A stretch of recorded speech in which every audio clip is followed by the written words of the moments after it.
We turn now from disability studies to the digital humanities, a collaborative project, a work that brings together um, up-to-the-minute research and creation done by, I believe, two graduates of Concordia University, bringing it home, Samara O'Gorman and Catherine Diamond. So Samara O'Gorman is a poet, an actress, a singer, the author of the poetry collection What If the Sun Died? Also a highly sought after public speaker, I'm given to understand, whose academic research focuses on Irish folklore, Irish poetry, the Irish landscape. Catherine Diamond, by contrast, is an historian working on the Irish diaspora's participation in the American Revolution, an historian who is particularly interested in the work of public history and the potential for bringing the work of the academic historian to institutions like museums, heritage sites, doing educational work beyond the ivory tower with its picturesque view of Leonard Cohen. So Samara and Catherine will be telling us about an exciting new digital humanities project called Preserving and Showcasing Irish Heritage in Quebec, project of the Canadian Irish Migration Preservation Network.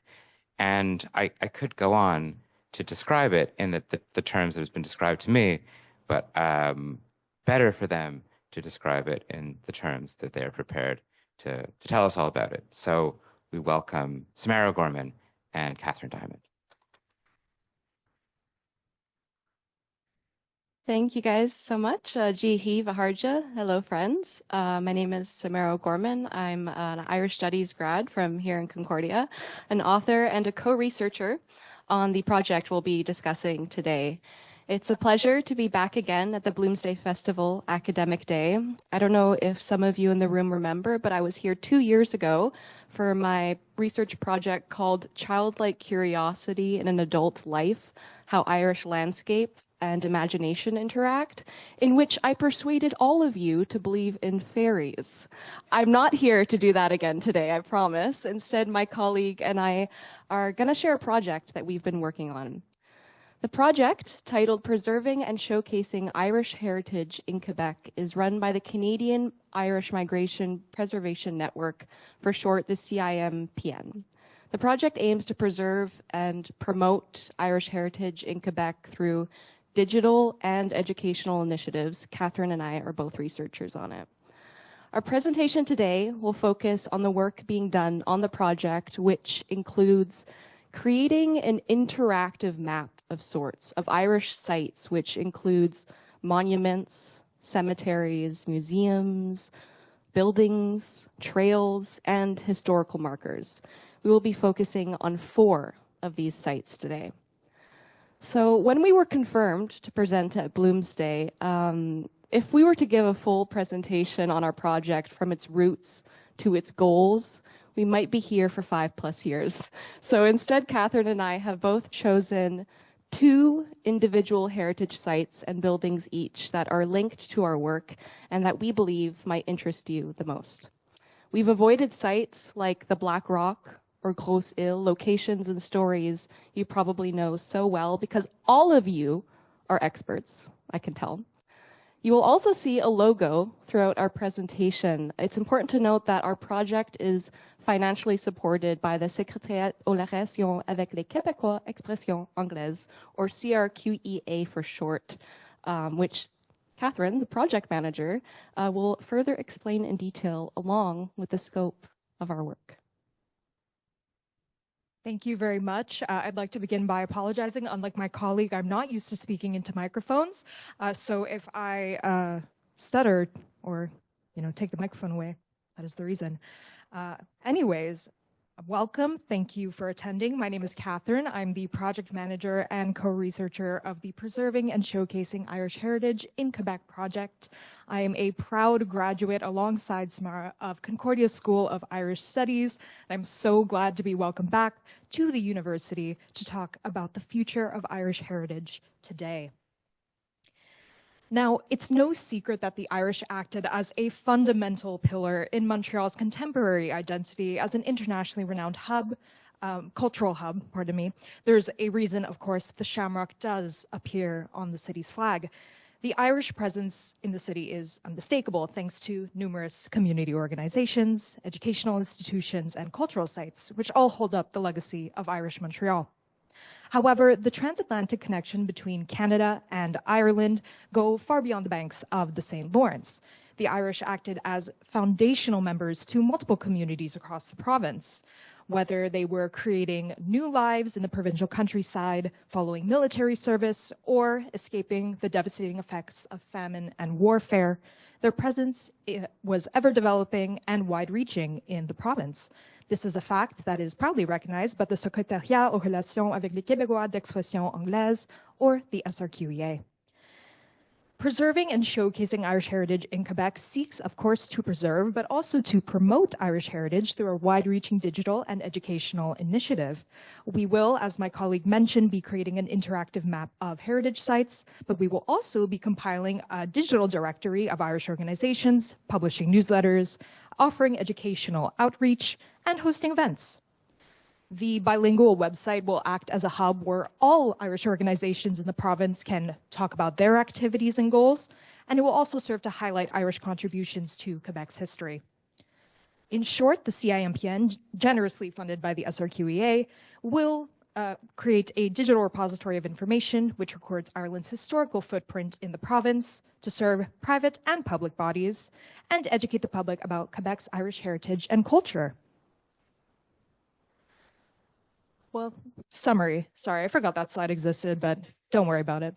So we're going to begin today by talking about a site of study that I'm sure is incredibly familiar to you all. In fact, I've heard that some of you even took a tour of this lovely place last year.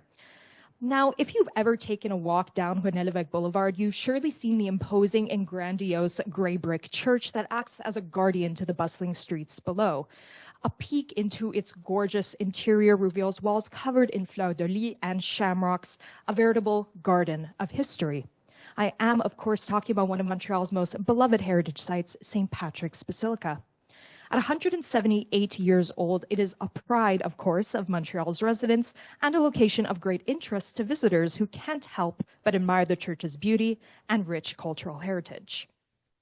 Constructed between 1843 and 1847, the church actually started to serve congregants at the height of Montreal's typhoid epidemic. However, pre-existing demand for an Irish Catholic church already existed in the city prior to it being constructed. 2 years before the initial cornerstones of the basilica were laid, the approximately 6,500 Irish immigrants living in Montreal were in need of an English-speaking institution that would serve their community's needs. Luckily, the Sulpician order was keen on assisting them, and within 4 years, the congregation held its first Mass on, of course, March 17th, 1847, or St. Patrick's Day, to which the basilica owes its name. It was designed by French architect Pierre-Louis Morin and Jesuit priest Father Félix Martin in the French Gothic Revival style. The basilica acts as a physical moving representation of the union between French architectural traditions and the historical Irish Catholic devotion to faith and community. Its completion in 1847 marked the beginning of the clergy's social outreach efforts as they began to care for Irish immigrants coming to the city en masse with typhoid fever. Within a few short years, the building would act as the physical manifestation of the Irish community's growth. Before long, it began to host events at the church for prominent Irish figures. Thomas D'Arcy McGee's funeral in 1868 was the first major public event hosted at the church, though it continues to provide religious services to the city's Irish Catholic population. By 1989, Pope John Paul II decided to elevate the status of the church to that of a minor basilica, thanks to it being recognized as a mother church or a primarily used church for a certain demographic in the city, of course, this demographic being the English-speaking Catholic Irish Montrealers. Parks Canada would then designate the church as a National Historical Site in 1990, thanks to it being a unique and formidable example of the French Gothic Revival style in Canada. However, its value as a heritage space is linked to the support, both physical and spiritual, that the original clergy members provided to the influxes of Irish immigrants to Montreal in the mid to late 19th century. I will then pass you on to my colleague Samar. Thank you, Catherine. So the first heritage site that I've decided to share with you all today is called St. Bridget's Home, located in Quebec City. It holds a really rich and really deep history that's intertwined with the story of Irish immigration to Canada. But before I delve into the home, does anybody know who the home is named after? By a show of hands, does anyone want to share who St. Bridget is? None of the Irish studies grads. Yes, the young lady at the back. Yeah.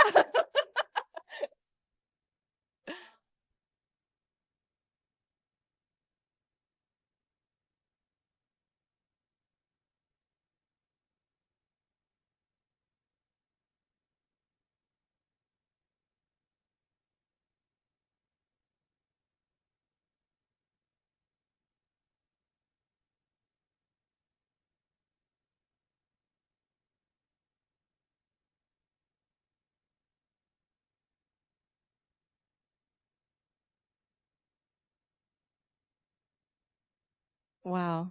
Right on the nose. This was not planned. Yeah, so St. Bridget, yes. Oh, of course. So St. Bridget is the patron saint of several things, including Ireland, Ireland's nuns, midwives, newborn babies, dairymaids. She's also considered the patron saint of cattle, poets, blacksmiths, even scholars. And there's also Bridget, which Candace mentioned, a goddess figure in Irish mythology, often associated with spring, healing, and in addition to having the same name, in my opinion, they're just the same person, or rather the former goddess inspired the creation of the latter saint. All of this to say, I brought along some St. Bridget's crosses, if Catherine wants to hand them out, that I got in County Galway a couple years ago. The St. Bridget's cross is a traditional Irish symbol, often woven from rushes found in the Irish countryside. And they're particularly made on February 1st every year on St. Bridget's Day. So you could just take a look at them as I'm presenting about St. Bridget's Home. So to preface the history of the home, it's important to note that 6 cholera epidemics struck Quebec City between 1832 and 1854. The first was so severe that it left over 2,500 dead in just a few weeks, many of them Irish. And during this time, the Irish joined forces with none other than the French Canadians and the Society of St. Vincent de Paul to help Irish immigrants struggling with illness and poverty. From this collaboration came an institution of their own to help orphans, the destitute, and the elderly. St. Bridget's Home opened in 1856. Now, the exact timeline of the establishment is very hard to find. There is no doubt that orphans and children in need were being cared for by generous families in the area and by nuns at local orphanages, but the official residence itself was built in 1856. Now, originally in Old Quebec, it moved 2 years later to a vast plot of land occupied by the cholera cemetery that St. Patrick's Parish had just acquired at the corner of Grande Allée and Avenue de Salaberry, not the one in DDO, the one in Quebec City. It soon became a place where the whole community could meet. Now the home is located about an 8-minute drive from its original location. St. Bridget's Home was founded by the Reverend Father Bernard McGowan. Father McGowan was from Sligo in the western province of Connacht, Ireland, and in the 1830s, he immigrated to Quebec with his family. He was ordained as a priest in 1846, and a year later, he was assigned to Grosse Ile to oversee priests who had been sent for the sick and dying. Now, this is extraordinary. Father McGowan caught typhus himself and went back to Quebec City for care. He miraculously survived. But for me, the astonishing part of the story is that he chose to return to Grosse Ile after he got typhus to further help Irish immigrants. And in 1856, he took over from Father James Nelligan at St. Patrick's Church, and he was able to continue the work of his predecessors, and the home almost opened immediately. Now, the opening of the home was a direct response to the immense suffering brought by the Great Famine. And Father McGowan himself was an Irish immigrant, and he witnessed firsthand, the atrocities and the devastating impact of typhus at the Grosse Île quarantine station. And I personally believe that it was his personal experience that fueled this compassion and dedication and determination, rather, to establish a sanctuary for Irish orphans and widows and other vulnerable newcomers for Quebec City. And initially, St. Bridget's Home served as a critical direct care facility, right? But, it provided shelter, sustenance, a sense of community for those who had lost practically everything. It was a beacon of light in a foreign land. But over the decades, the immediate needs of the Irish immigrant population evolved, and so did the mission of St. Bridget's Home. It eventually turned into a community center next to a church that had its own hockey team, cultural evenings, and fun gatherings. And it's unfortunate, but the original center and home has since been demolished. It looked beautiful, it truly did, but unfortunately the state of some heritage sites, sometimes they can't be salvaged, but when they can, it's really important to fight for them to be saved, but in this case, it could not.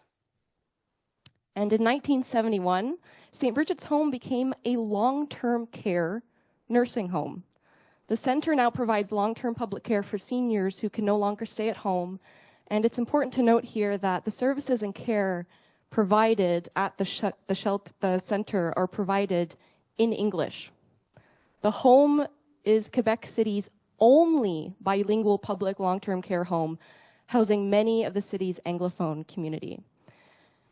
And, the importance of St. Bridget's Home in Irish preservation extends beyond its historical origins as an orphanage. While the specific function of caring for famine orphans has since faded into existence, the institution itself remains a testament to the legacy of the Irish in Quebec by providing vital services to seniors, many of whom are actually Irish themselves. St. Bridget's ensures the continued well-being of a community deeply connected to its past. And also its bilingual nature further highlights this special nature. For further reading, I'd like to suggest the book St. Bridget's Quebec, The Irish Care for Their People, 1856 to 1981. If you'd like to take a picture with your phone to remember, it's by Mariana O'Gallagher, and it thoroughly chronicles the history of the St. Bridget's Home. The book was published in 1981. It's now unfortunately out of print, but you can find the entire PDF of this book online on Irish Heritage Quebec. So now back to you, Catherine. Thank you so much.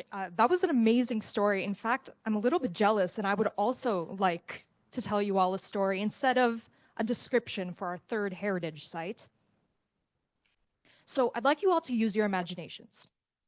It's a dark evening in August in the village of Knock, County Mayo. It is as hot as the west of Ireland gets during the summer months, which is to say it is getting pounded by unrelenting rain.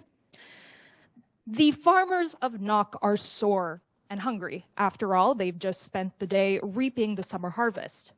In this rocky terrain, tradition and faith are necessary ingredients for survival, and the land provided absolutely everything.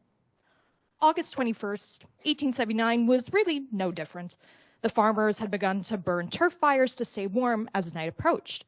But they wouldn't get very far. Just as they had begun to take their flints out of their pockets to light their turf stacks, a villager comes running into the fields, yelling at them to stop what they're doing immediately and come to the local church.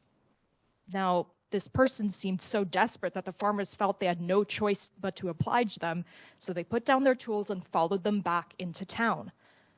But none of them were prepared for what they were about to witness in this small village.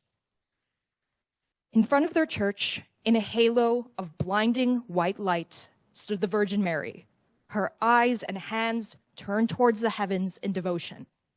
Flanking her were St. John, the Evangelist, and St. Joseph. Accompanying them was a small lamb standing before a massive cross. Now, the rain continued to pour, But interestingly, not a single drop fell on these holy figures. This cemented the vision to all of the witnesses as true. In fact, these same witnesses would report in writing that the apparition lasted in Knock for 2 hours until night finally fell. Now, whether this vision is a manifestation of faith or just a mere legend does not really matter to our story today. What matters is that this apparition of the Holy Virgin Mary stuck in the minds and the hearts of the villagers of Knock and followed them throughout both time and space. Immigrants from Knock and the surrounding areas arrived to a small parcel of land in western Quebec in the 1880s and were struck by the landscape's similarities to County Mayo.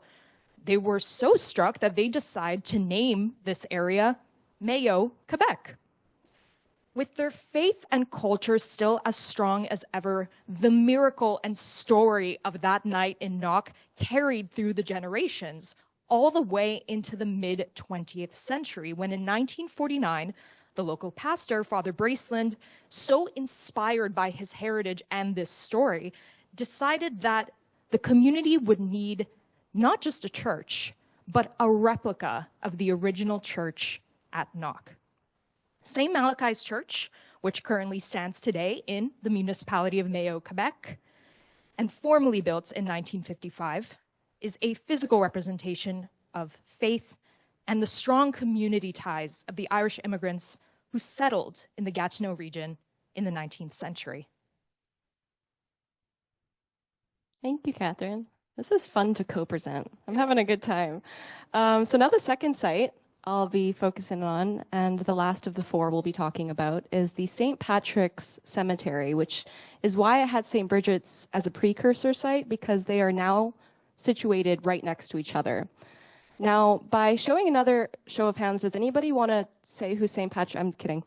St. Patrick's Cemetery has been in service since 1879, and their previous burial ground on Grande Allée, where St. Bridget's home was also previously located, included a section for the victims of the 1832 cholera epidemic, later cholera outbreaks and victims of the typhus epidemic of 1847 as well. The cemetery was originally known as the Cholera Burial Grounds. The larger section, known as St. Louis Cemetery, accommodated both Irish and French Canadian, but they were buried in separate lots. But in 1857, St. Patrick's Parish purchased the Irish section from the Notre Dame to Quebec Parish, and in 1859, it acquired the French Canadian section, whereupon the St. Patrick's Cemetery was born. Now, in 1877, the congregation purchased a property from the estate of a man named James Gibb. The parish eventually transferred the remains from the former cemetery to the land of Mr. Gibb, which is the current site of the cemetery today. Over 100 families arranged for the transfer of remains to new family lots. The remains of individuals with no family ties were placed in a mass grave, now all found in the current site off Chemin St. Louis. The cemetery land on Chemin St. Louis was extended and was later sold to accommodate the building of St. Bridget's home, which I think is just great because these two strong and really vital sites in Irish Quebec history are now situated right next to each other on the same land in Sillery, Quebec, which has very deep Irish roots in itself, but we can't be here all day. Both the Cholera Burial Grounds Cemetery and St. Bridget's home are once again all next to each other. And it's interesting to note that where the cemetery and the St. Bridget's home used to be is now the site of Irish Heritage Quebec.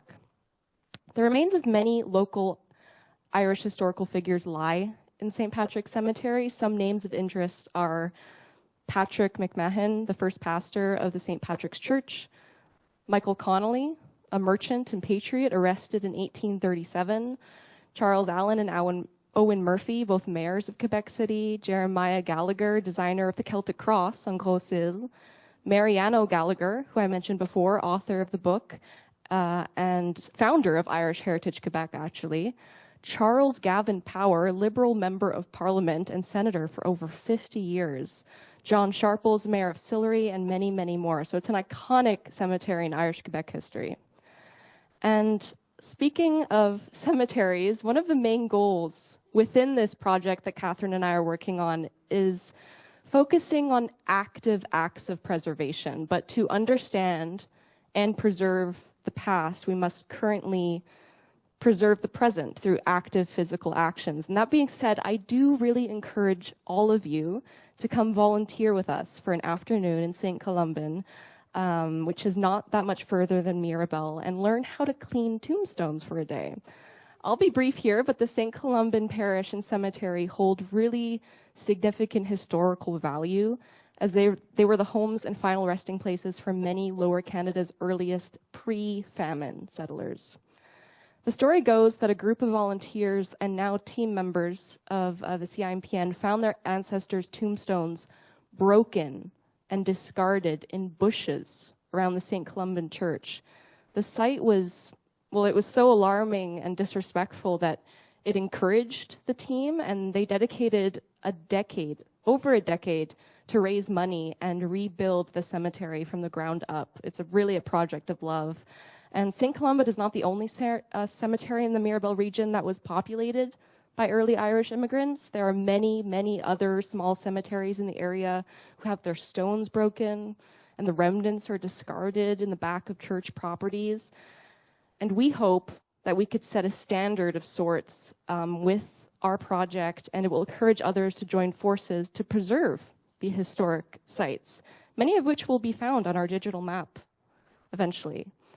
And our presentation today wasn't about Ulysses or Bloomsday, but it is Ulysses adjacent. And since we're celebrating Bloomsday, I believe this resonates deeply with the literary world of James Joyce, because a cemetery plays a significant role in a certain episode.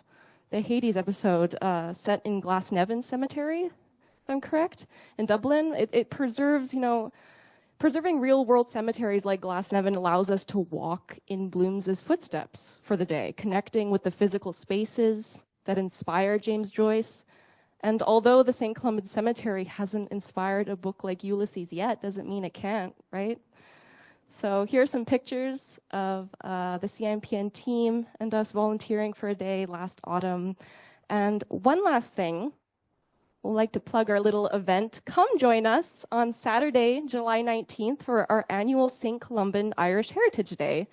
This one is special because it will feature the unveiling of the bronze shoes. And we hope the ambassador of Ireland to Canada will be there as well. All Irish organizations and clubs are invited to come join. There'll be music, poetry, presentation, sharing stories, foods, drinks, much, much more. Make the trip. It'll be very worth it. Thank you all so much for listening. And thank you, Catherine, for presenting alongside me. Sláinte.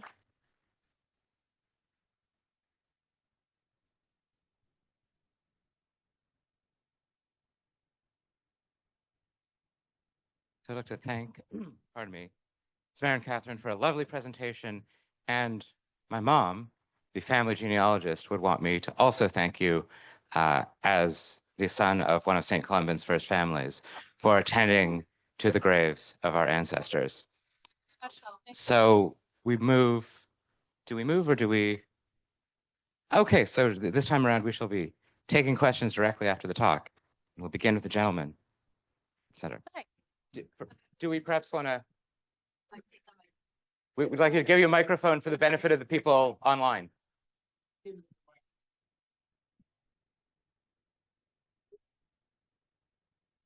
They don't need it, okay? It's all right. Okay. Also, if everyone can make the St. Bridget's crosses come back to the front. I would like them back. Very special to me. Don't forget to return the crosses, okay? Yes. Bob McDonald here. I just want, it's come to my attention, well, it's come to my attention many times, that Irish heritage in Canada is becoming increasingly a English Catholic thing, right? And I'm sort of wondering how you address that, because the Irish Protestants tend don't tend to acknowledge their Irish ancestry to the same extent. And were associated with the Orange Lodge, which is now in, well, serious decline if it still exists. And the other element, of course, are the people of Irish descent, huge numbers who now speak French. And so how do you address those two populations? Would you like to take it, or? That's a great question. I think it's actually at the basis of our project. We seek not only, to address populations like the English-speaking Catholic Irish populations, but we're very, very passionate about making sure that all our resources will be bilingual in order to address individuals who are of Irish descent that may not speak English, may not speak Irish, of course. So we definitely linguistically want to address all people who are of Irish descent or identify with Irish heritage. But also, we are currently working to not only identify Catholic sites, but we're seeking out sites of all denominations that are associated with Irish heritage. In fact, our study of cemeteries is also going to go into the exploration of Scottish cemeteries in the province, because, of course, they are our sister country, and we think we really need to address them as coexisting and growing alongside historical Irish communities. So we're certainly trying to keep a very wide breadth. We're trying to acknowledge all people who may be of Irish descent or identify with Irishness in the province today, and work alongside various communities. So it's definitely something we're very, very keen on highlighting. But it's a fantastic question because it's certainly something we all need to keep in mind. There's no such thing as one type of Irish, of course. And that's why the collaboration with the Quebec grant is so important as well, because the Quebecois and Irish parallels are infinite, truly. That's all I'll say about that. The expert on St. Bridget. Yes. Well, to be fair, my name's Candace Sage, and I'm actually a journalist for Celtic Life International. And I did actually, to be fair, write an article on St. Bridget last February. So Splendid. and I am a PhD academic. But anyway, my question is actually, this is fascinating in terms of the online resource that you're creating. I'm wondering, first of all, what is the timeline? And second of all, one of the things that I found, I'm actually researching an article called Celtic Montreal as we speak, is there is just so much here that we could be promoting, I think, as Montreal as a destination, as having a unique Celtic heritage. And again, speaking to this idea of Irish Catholic, but also Scottish, etc. So wondering on your timeline, obviously, because, I'm on a deadline, but also sort of if you had any thoughts about promoting this more broadly. Thank you. Of course. So the major scope of the work and the research, correct me if I'm wrong, Catherine, will be done within the first year. So the majority of the finding of the historical sites, the cemeteries, the buildings, and then moving on from there, we're working with a website developer, and we'll develop the website from there because we can't code.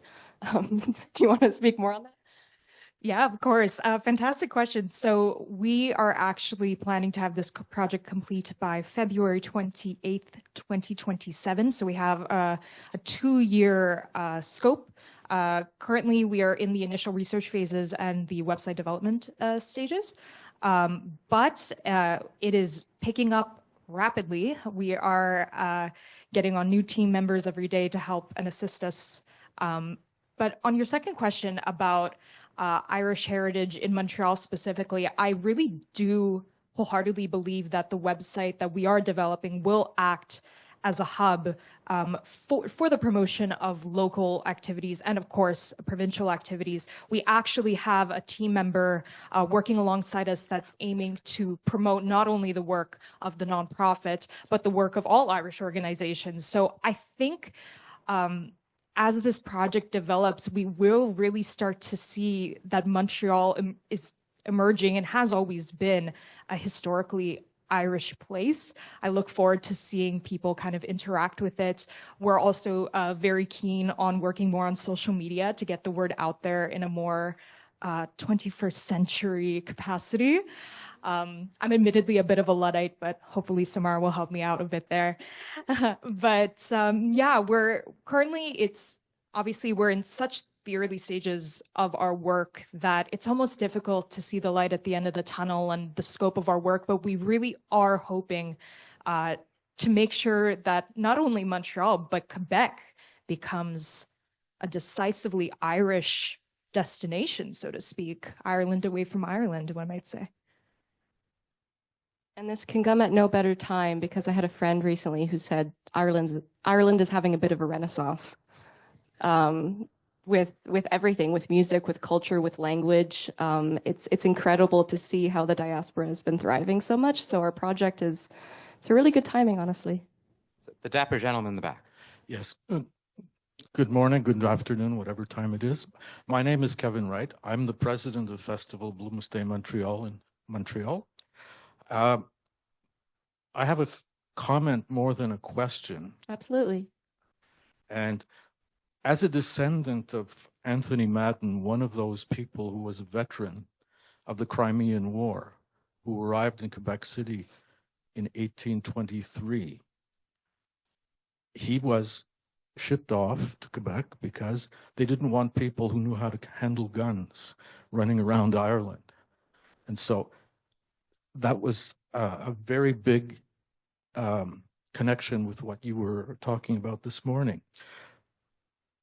It was almost like a nostalgic trip through my hometown, seeing St. Patrick's Church, the St. Bridget's place, all of those things. And I have to tell you, I'm very impressed with all of the work that you've been doing.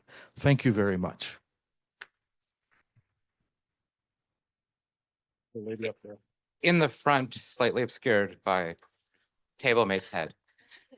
I could just yell, but I know the people on Zoom wouldn't appreciate that. I'm so thrilled with this project. I've heard a little bit about it before this presentation. I'm so excited that it's finally getting underway. I guess the question that I would have is, there are obviously a lot of various organizations and groups that are based in Quebec, but the majority of them are based in places like Montreal and Quebec City, where there's already a really large population, where there's already a lot of kind of passion and excitement for various histories. So I'm wondering, how are you planning to kind of divide the importance of the sites that are in cities? I think of, St. Gabriel's Church in the Point, where I spent a lot of time as a kid, that is fallen into quite a bit of disrepair. I went by when we were doing the walk to Black Rock, and there are portions of the building that have quite literally fallen into the parking lot in the back. And I then think of, St. Columban Cemetery, where there aren't necessarily so many people who know about it, but they're still equally important. So how are you planning to divide the research and the kind of spotlight for places that may not necessarily be so centered in high density in areas and, cities? Well, this early on in the project, I think Catherine and I have made it really clear that we want to make connections with these rural places. So we've been making the effort to go physically to them and to meet the people and to meet the organizations themselves. This August, Catherine was mentioning Mayo, Quebec. There's a pilgrimage at their church on August 10th, I believe, and we're going to meet the organization there, the parish there, and we're going to speak to them, and we're going to make in real time connections with them, because as you repeated so many times, we want to be the hub, and we want our website to be very, very accessible and clean and easy to learn, so there kind of won't be any difference between these sites, and it'll be all showcased in one place. If you'd like to highlight that a little further. Yeah, of course. This was actually a big point of discussion in our early website development meeting, because we want to give these organizations and these communities as much access as possible, as much access as we as a nonprofit can provide, and as much as luckily the Quebec government is wishing to provide. So as Samara mentioned, I don't think any one site or one area takes research priority for us. I think we truthfully, and I can speak for the whole nonprofit when I say we genuinely care about all of these places getting highlighted, because of course, a place like St. Patrick's Basilica is incredibly important. There's no way around it. But we truthfully believe that it's not more important than any other small Irish chapel or Irish cemetery in any other part of the province. All of these places have historical significance, and they all form this beautiful lacework of connections that tells and displays the history of the Irish in Quebec. So I think, once again, Samara is taking the words out of my mouth.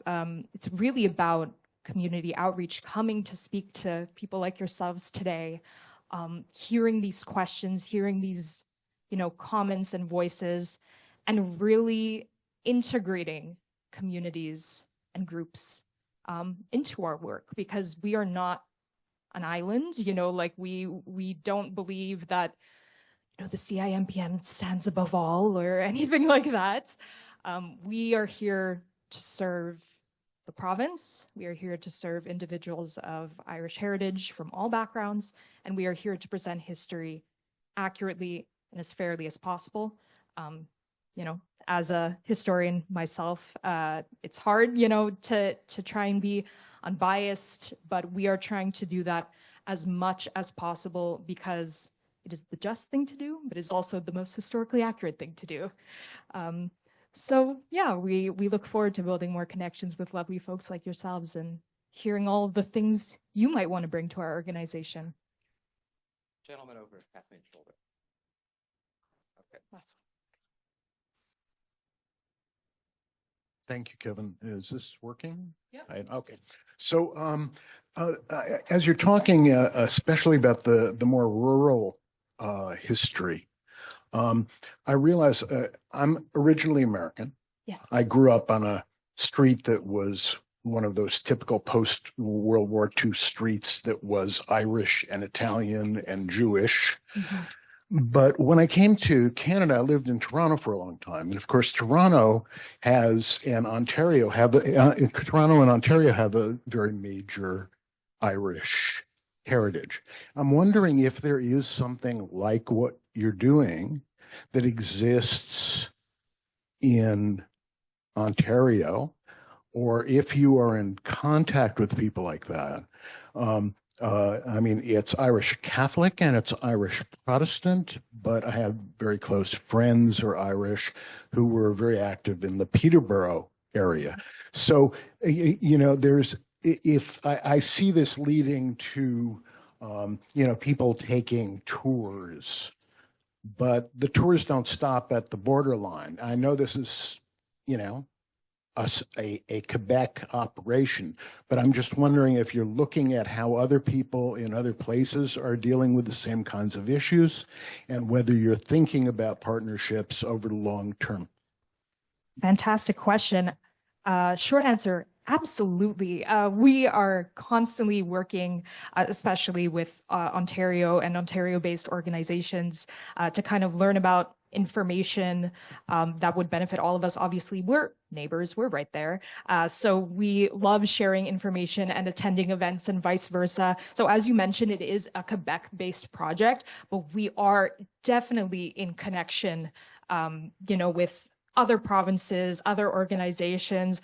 I myself, as was mentioned at the top, am a historian of Irish America. So I'm definitely personally interested in seeing all, the Irish presence in North America in general, I find very interesting. For our project scope, just due to practical constraints like time and budget, we will have to stick to Quebec primarily, but Samara has been to Ottawa, Ontario many, many times. I'll let her speak on it. She's been doing a lot of traveling lately, lots of exciting things happening. Just quickly note, because I know we're running out of time, but there's the Irish Society of the Capital. That's what they're called. The Irish Ottawa Society, and their website is very thorough, and they host events all the time. In fact, this Saturday, they're doing their bronze shoes unveiling. They're unveiling an Irish Memorial Park right and on the border of Byward Market, I believe. So you could check out the Irish Ottawa Society website for more. Yeah. Thanks for listening again. Unfortunately, we're running short on time. You could ask us post we'll presentation. Yes. So we'll be around. we'll be around. We might could have time for some last extra. Oh, we really have to. I'm sure it is. Yeah, but we're timing with someone else. We have there's a whole other speaker we've got to get to. We're gonna I'm afraid not. So that's what. Terribly sorry that you were missed it. So I just like to thank Samara and Catherine for their presentation on a project that really sounds like you mentioned the Hades episode, a kind of digital realization of Bloom's fantasy of a gramophone in every grave.